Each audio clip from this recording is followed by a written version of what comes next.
Page 146, Zeitoun, Saturday, September 3rd. In the morning, Zeitoun rose with the sun, prayed, and then checked the freezer. There wasn't much left, and what was left was thawing. It would be rotten by the following day. He figured it had to be eaten immediately, so he removed some hamburger for the dogs and figured he'd barbecue the rest that night. He'd invite Todd and Nassar and anyone else he could find. They'd cook all the meat that remained and have some grim semblance of a party on his roof. He paddled across the street to feed the dogs. "How are you boys today?" he asked the first two. They whimpered and ate and licked his legs. He was amused by how grateful, how surprised they were every day. "Have a little faith," he said. He climbed across the rickety board to the second pair of dogs. They whined as he climbed through the window.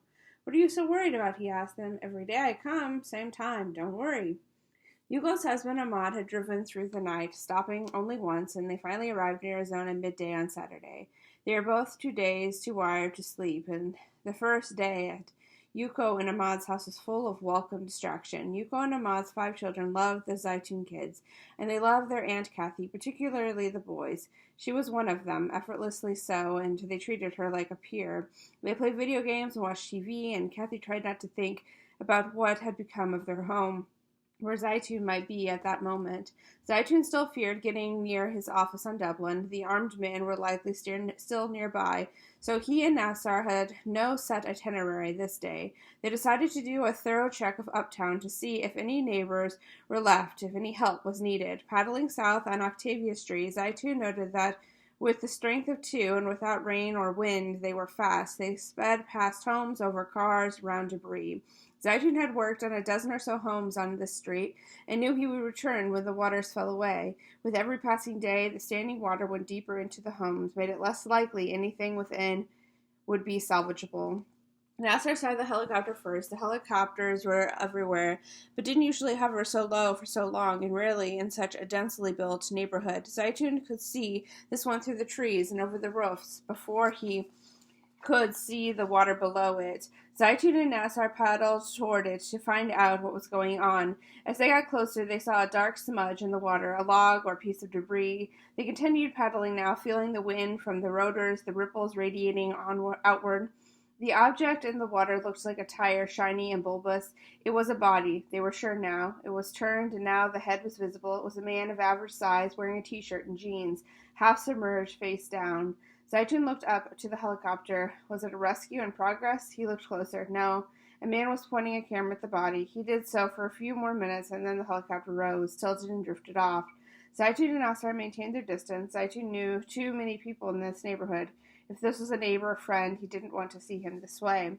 Rattled, they paddled silently to the Claiborne house. Zeitoun had never imagined that the day would come that he might see such a thing, a body floating in filthy water less than a mile from his home. He could not find a place for the sight in the categories of his mind. The image was from another time, a radically different world. It brought to mind photographs of war, bodies decaying on forgotten battlefields. Who was that man? Zeitoun thought. Could we have saved him? Zeitoun could only think that perhaps that body had traveled far, and the man had been swept from closer to the lake all the way to Uptown. Nothing else seemed to make sense. He did not want to contemplate the possibility that the man had needed help and had not gotten it. When Zeitoun tied the canoe to the Claiborne porch, the phone was ringing. He picked it up and found his brother Ahmad. "I wish you would leave," Ahmad said. "I'm fine, safer every day," Zeitoun said. He had no plans to tell Ahmed about the body. "My kids are worried about you," Ahmad's son, Lucifer, and daughter, Layla, have been watching CNN since the storm. They saw the images of devastation and desperation, and could not believe that their uncle was living amid all that. "Tell them not to worry," Zeitoun said, "and hello from me." Zeitoun was grateful for his brother's constant concern. The Zeitoun siblings were all close-knit, but no one worried more and spent more time collecting and updating addresses and phone numbers and photos than Ahmad. Perhaps it was because he felt disconnected from them living in Spain, but in any case, he liked to know where his siblings were and what they were doing, and he focused on Abdurrahman in particular, so much so that one day, a few years before, Ahmad had called in the middle of the day in New Orleans and asked a very strange proposal.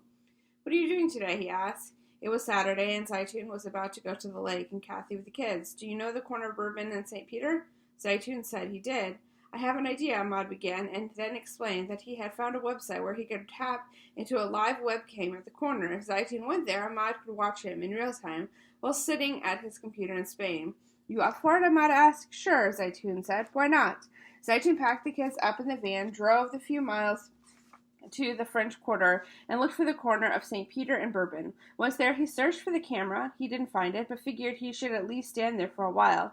He and the kids stood on every corner, in fact, just in case. And when he got home, he called Ahmad, who was just about leaping through the phone. I saw you, he said. I saw you, next to the hot dog stand. He had watched them for 5 minutes, grinning the whole time. He had made a screen capture and emailed it. When he saw it, Zeitoun laughed, amazed. There he was, with all 4 kids. Nadaba was just below the streetlight. Zachary was holding Sophia, and Zeitoun was holding Ashia. Ahmad, technophile and deeply protective brother, was, in a very real way, watching over Zeitoun at all times. On the roof that night, Zeitoun and Todd and Nassar barbecued the remaining meat, noting that it was the first time any of them had been in any sort of social event since the storm. The conversation was awkward, and the humor had a dark edge to it. They talked about FEMA, about the Superdome and the convention center.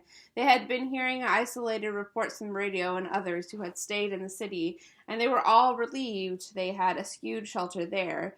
They had known it would turn out poorly. None among them could have caged like that.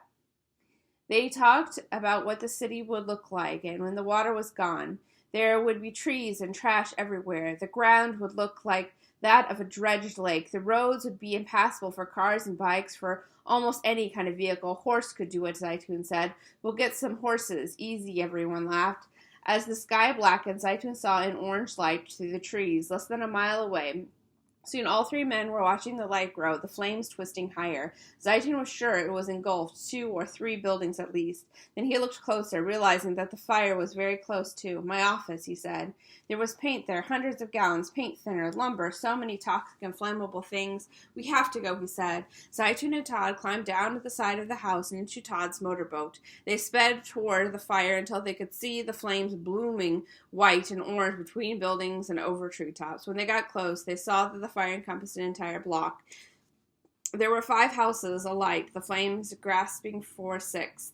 They had no tools to stanch a fire and no plan at all for what they might do to put out a chemical inferno.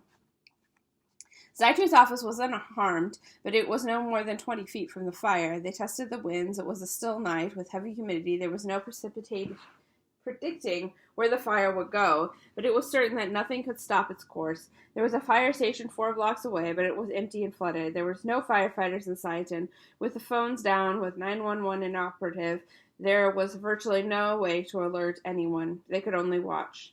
Zeitoun and Todd sat in their boat, the heat of the fire pulsing at them. The smell was musky, acrid with the flames, swallowed the homes with remarkable speed. One was an old Victorian Zeitoun had always admired, and a few doors down was a house he had considered buying when it had been on the market a few years earlier. Both homes were devoured in a minute. The pieces disappeared into the dark water, leaving nothing. The wind was picking up, blowing away from Zeitoun's office. If there had been any gusts in either direction, this building would have succumbed too. He thanked God for this small mercy. As they watched, they glimpsed a few other watchers, faces orange and silent. Other than the crackle of the fire and the occasional collapsing wall or floor, the night was quiet. There was no sirens, no authorities of any kind, just a block of homes burning and sinking into the obsidian sea that had swallowed the city. Coming back to the house on Darsh, Zeitoun and Todd were quiet.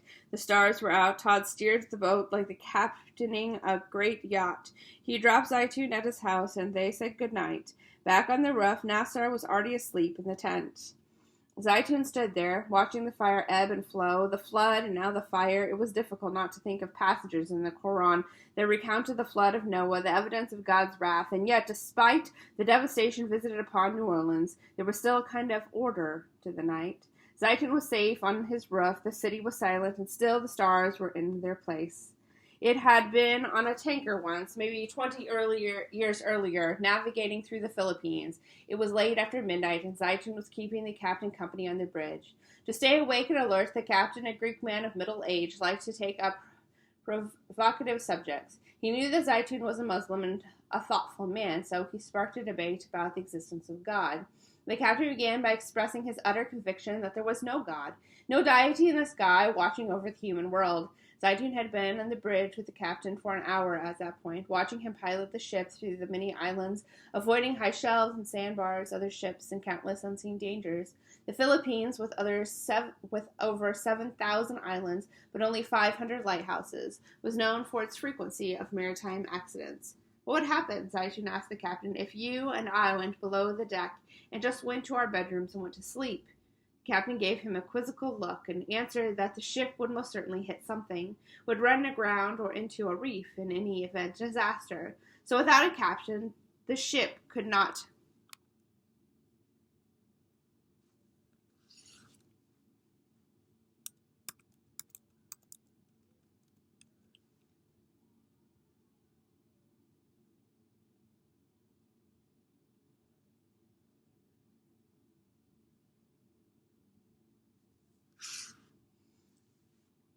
Okay, I'll go ahead and start back at the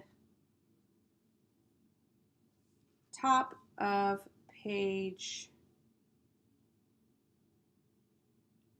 153 where the paragraph spacing is there. I don't know where it cut off. He had been on a tanker once, maybe 20 years earlier, navigating through the Philippines. It was late after midnight, and Zeitoun was keeping the captain company on the bridge. To stay awake and alert, the captain, a Greek man of middle age, liked to take up provocative subjects. He knew that Zeitoun was a Muslim and a thoughtful man, so he sparked a debate about the existence of God. The captain began by expressing his utter conviction that there was no God, no deity in the sky watching over the human world. Zeitoun had been on the bridge with the captain for an hour at that point, watching him pilot the ship through the many islands, avoiding high shelves and sandbars, other ships, and countless unseen dangers. The Philippines, with over 7,000 islands but only 500 lighthouses, were known for its frequency of maritime accidents. What would happen, Zeitoun asked the captain, if you and I went below the deck and just went to our bedrooms and went to sleep? The captain gave him a quizzical look and answered that the ship would most certainly hit something, would run aground or into a reef, in any event disaster. So without a captain, the ship could not navigate. Yes, the captain said. What's your point? Zeitoun smiled. Look above you and the stars and the moon. How do stars keep their place in the sky? How does the moon rotate around the earth and the earth around the sun? Who's navigating? The captain smiled at Zeitoun. He'd been led into a trap. Without someone guiding us, Zeitoun finished. Wouldn't the stars and moon fall to the earth? Wouldn't the ocean overrun the land? Any vessel, any carrier of humans need a captain, yes. The captain was taken with the beauty of the metaphor and let his silence imply surrender. On his roof, Zeitoun crawled into his tent, crying not to wake Nassar. He turned his back to the fire and slept fitfully, thinking of fires and floods and the power of God.